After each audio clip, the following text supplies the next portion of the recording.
parent to their children and explains why children often resemble their parents and why certain traits born in families. It also helps us understand the instructions that determine how living things grow, develop, and function. And genetics matter because it helps us understand why we have certain traits and how diseases can be inherited. And by studying it, scientists can find out how to treat genetic disorders and improve health.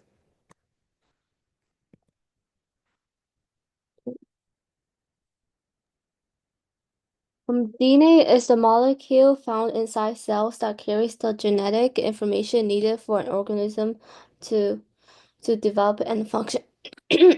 DNA stands for deoxyribonucleic acid. The structure of DNA is a double helix. It consists of two long strands of nucleotides that twist around each other. The nucleotides are building blocks of DNA consisting a sugar phosphate group and a nitrogenous base. DNA stores the genetic information by using the four chemical bases. Um, ARCG, adenine, thymine, cytosine, and guanine. Adenine is always paired with thymine, and cytosine is always paired with guanine.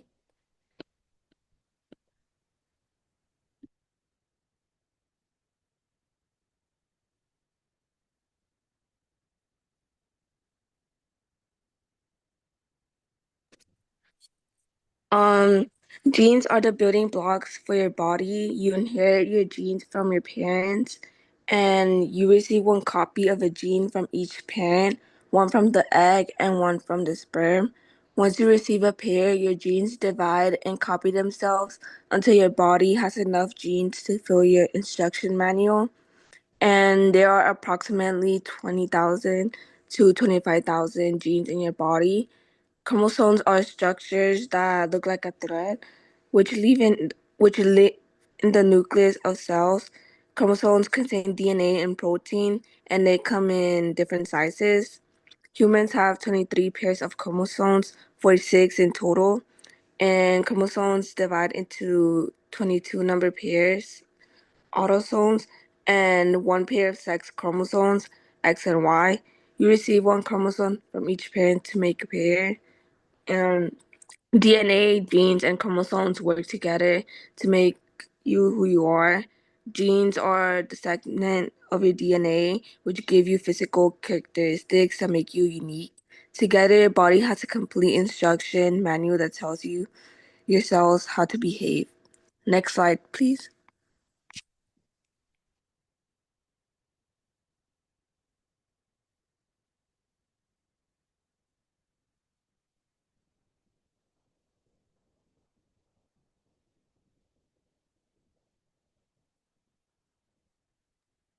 Okay, and now we're going to be covering the central dogma of molecular biology. So this is where DNA turns into RNA and then becomes protein.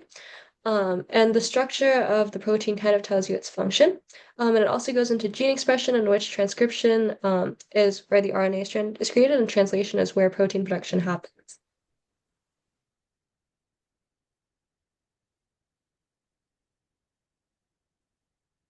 And next we'll be covering Gregor Mendel's experiments. So Gregor Mendel is known as the father of modern genetics. He conducted pea plant experiments to determine what caused peas like different characteristics. So he studied seven traits of pea plants: the plant height, the pod shape and the pod color, the seed shape and the seed color, and the flower position and the flower color.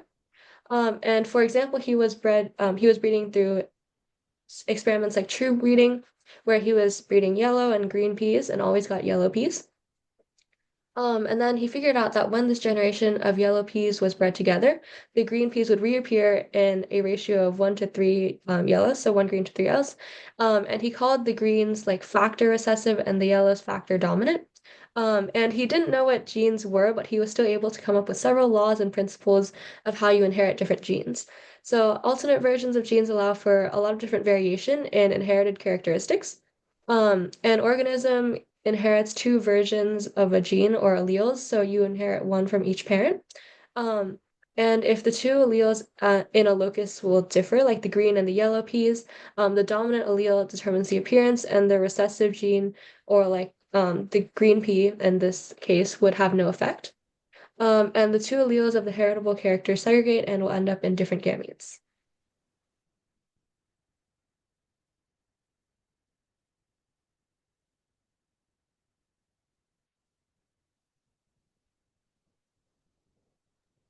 And for this side, it's genotype versus phenotype. So the genotype are the genetic instructions inside of your body.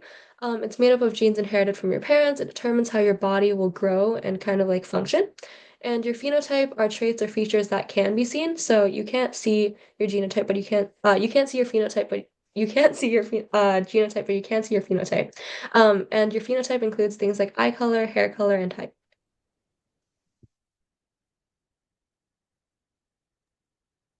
Yeah.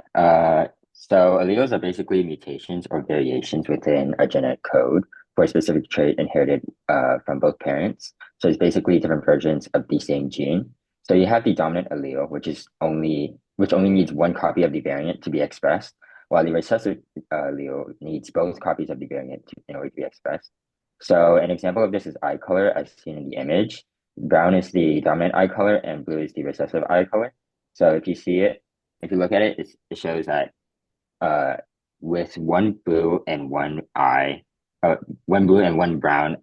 allele, the brown one is going to be the dominant, so it's going to be expressed. And in order for the blue one to be expressed, you need both of them to be the blue eye color allele.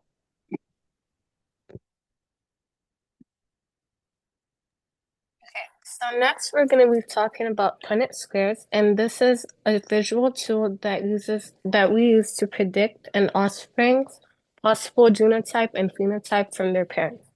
And it's an easy experiment that we can all do at home. So it's made up of our dominant alleles and our recessive alleles, and then it makes our homozygous dominant, our homozygous recessive, and our heterozygous.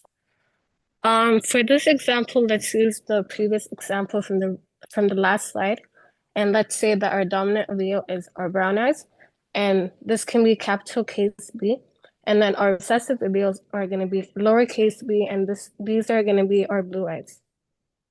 So if we have B and B, we are going to produce brown eyed, and then if we have our lowercase b's, we're going to produce our blue-eyed, and these are our homozygous recessive.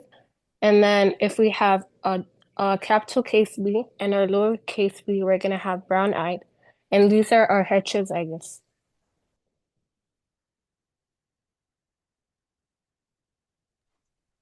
A genetic mutation is a change in a sequence of your DNA. Your DNA sequence gives your cells the information they need to perform their functions. Cells must handwrite the body's instruction manual by copying the original document word for word. This leaves lots of room for error where they can substitute, delete, or add letters during copying. Some possible effects of mutations include physical characteristics, cognitive function, vision or hearing loss, respiratory problems, or increased chances of cancer. Mutations create slightly different versions of the same genes, called alleles. They account for the variation that we see in humans, such as hair color, skin color, height, shape, behavior, and susceptibility to disease. Mutations can be beneficial, neutral, or harmful. While we may be biased to think that mutations are always negative, they are the driving force behind genetic diversity and adaptation. Without mutations, evolution would not have been possible. Mutations can improve survival and reproduction rates, but they can also lead to genetic disorders.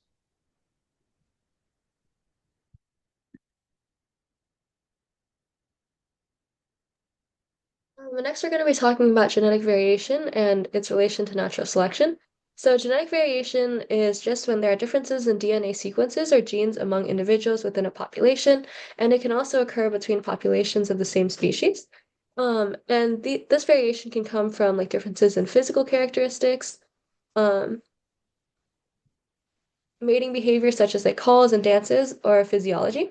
So key sources of genetic variations are just like James said, mutations or randomly occurring changes in DNA. And it can be genetic recombination, so when genes are shuffled during reproduction. And this relates to natural selection because that's when individuals with traits that are better suited to their environments are more likely to survive and reproduce. So they will then pass down those genes to their offspring. And natural selection can only really occur if there's variation within a population and there are genes that are better suited and genes that are not. And this can often result in changes to the genetic makeup of a population overall, because over time, the less advantageous traits will not be passed down, and the more advantageous traits will kind of stay in the population. One important thing to remember, though, is that natural selection does not create new traits. It only acts on the existing variation within a population. So even though like sometimes when a mutation occurs, it makes sure that that mutation will stay in the population. It doesn't cause that mutation to happen. And some examples of genetic variation in natural selection are peppered moths during the Industrial Revolution. So that was when, during the Industrial Revolution, a lot of these white barked trees became kind of covered in soot. So at the top right there, you can see kind of a comparison of a darker moth and a lighter moth. So before these trees are covered in soot, the lighter moths were the ones that could stay more camouflaged with the white bark of the trees and stay alive, and the birds would be eating the black moths. But after these trees were covered with soot, the black moths were the ones that were able to camouflage and blend in, while the light moths were the ones that stood out. So over time, this population, where soot-covered trees were like highly populated, those populations of moths became very darkly colored, and the tree populations that were not covered in soot became very highly populated with lighter moths. Another example is like antibiotic resistance in bacteria. So the bacteria that's resistant to antibiotics, they'll pass down those genes. And because bacteria reproduce so quickly and their population grows so quickly, we always need to create new antibiotics because they're always developing resistance. And a final example is beetle colors, so green or brown. And you see kind of on the bottom right there that the brown beetles here kind of stick out more than the green ones do. So in areas where the beetles can blend in with like grass, you'll see more green beetles because those are more advantageous traits that are being passed down. And in other areas where maybe the grass is like more brown or they're able to blend in with like the dirt, there'll be more brown beetles than there are green.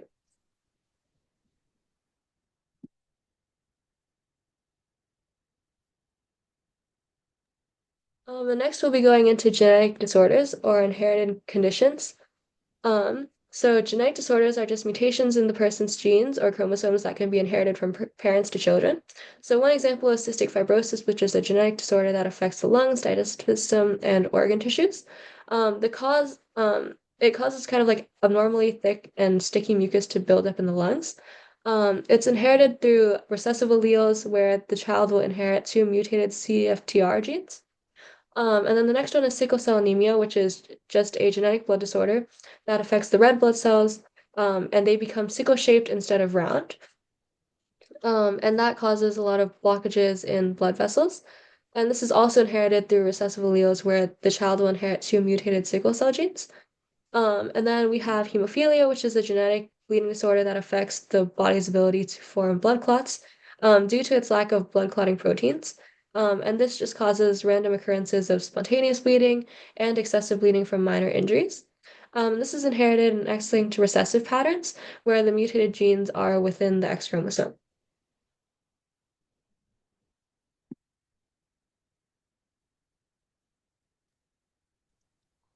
Genetic engineering, also known as genetic modification, is a process in which genes of an organism is changed. For example, genetic engineering can develop a bacteria to produce human insulin that is used to treat diabetes.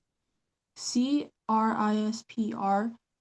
is also known as clustered regularly interspaced short palindromic repeats.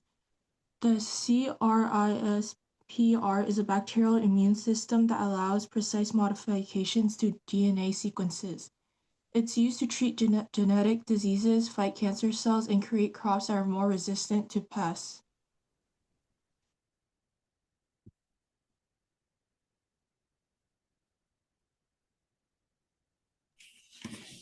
DNA and how it's related to forensic science. It's related to forensic science, and it helps with criminal investigation, collection, and extraction DNA from crimes. First, you collect DNA from crimes, such as blood, hair, or other things. Analysis focuses on short tenement repeats to create unique DNA profiles.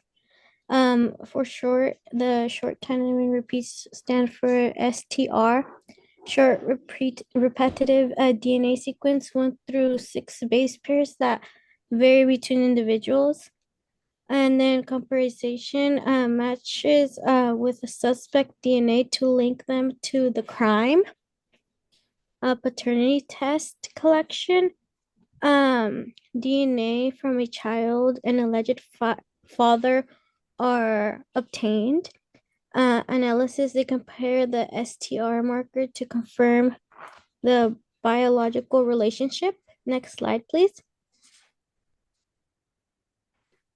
As well as identify individuals. You collect DNA from the individual. Then you for analysis, match DNA to individual or database to identify them. And DNA profiling technique, analyzing unique STR regions in DNA. DNA profiles are unique to individuals except identical twins, and you can use it for criminal justice, paternity tests, disaster victims, and genealogy.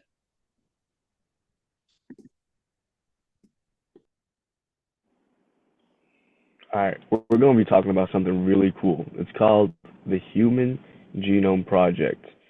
This was a massive scientific mission that unlocked the secrets of our DNA. And believe it or not, it has changed the way we think about health, medicine, and even who we are as humans. Now, we think of our body as a very complex machine, and still, all machines require instructions, right? And the instructions that tell our body how to grow, what color your eyes will be, and even which diseases you may be more vulnerable to, and they are all found in your DNA. So back in 1990, scientists started this huge project to map out all of our genes and figure out exactly how they work. This was called the Human Genome Project, aka the HGP. And after 13 years of hard work, they found out and figured out the way to crack the code in 2003.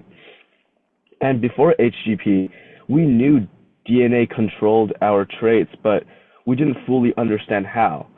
It was like having a book with no chapter or titles or page numbers, but once scientists mapped out all of our genes, they could finally start figuring out how they affect things like diseases, aging, and even how humans evolved over time. Basically, this project was like turning on a light in a dark room and suddenly we could see everything more clearly. Now let's discuss how HGP completely changed the way we diagnose and treat diseases. So now we have more personalized medicine. So instead of giving everyone the same exact treatments, doctors can now customize treatments based on a person's genes.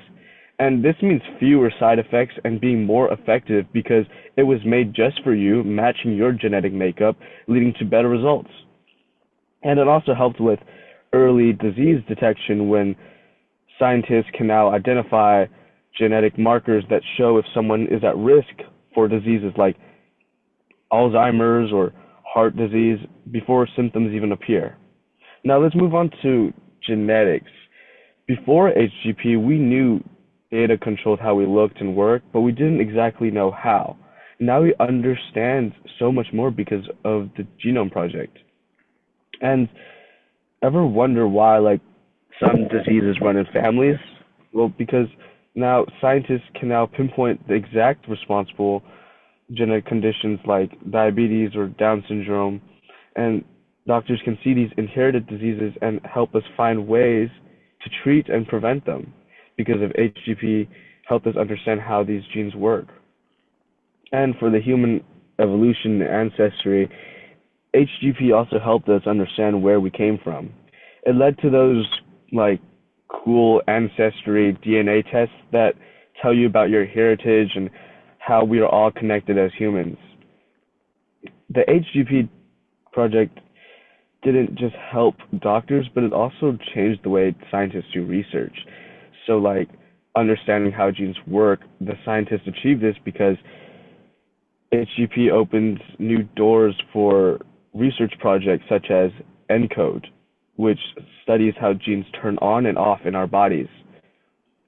Another important impact on research is on making faster and cheaper DNA sequencing, because actually, sequencing a person's DNA took years and cost billions of dollars, and now due to the Human Genome Project, it just takes a few hours and is way more affordable.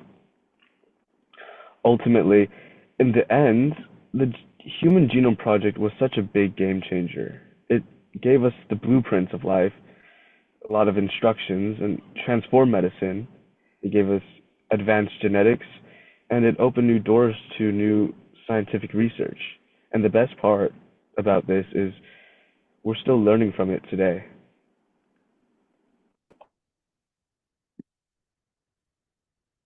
So, what does the future of our genetics look like? The future gives us a bright outlook on a better understanding and treatment of genetic diseases.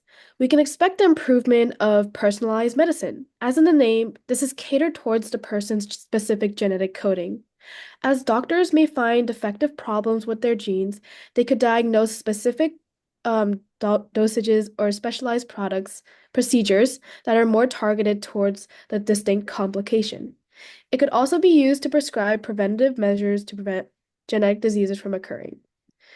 We can also look forward to far more advanced genetic editing technologies such as the improvement of gene therapy, which is the type of technology that helps modify genes um, genetic coding in order to it could help replace defective genes with a healthy one.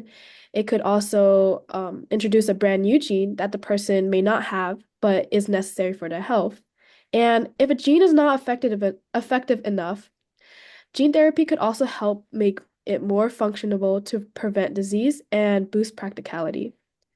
As it was first performed in 1990, gene therapy is still relatively new as it still has its potential risks, but it has successfully been performed on over 10,000 patients since 2016, and since then, it still has been advancing and improving.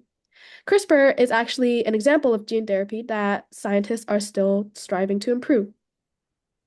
Also, with AI technology strengthening, it will also most likely be used in future technology where we would have to analyze complex data, patterns, and disease prevention, which is crucial for treatment.